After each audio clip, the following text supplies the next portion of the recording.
We have 10 certified trainers, the family farm trainers program. The idea is to train local people to help our farming communities to manage their farms, to improve the value to the farms, for the livelihood of our people.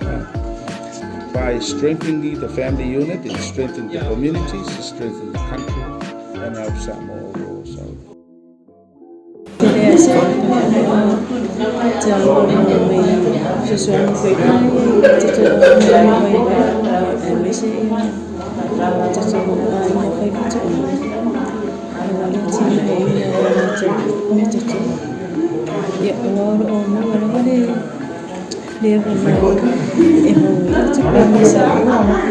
Samoa is the first country in the Pacific, so it's a real achievement for Samoa. It's the first country in the Pacific to launch the program and manual, so we're very proud of it.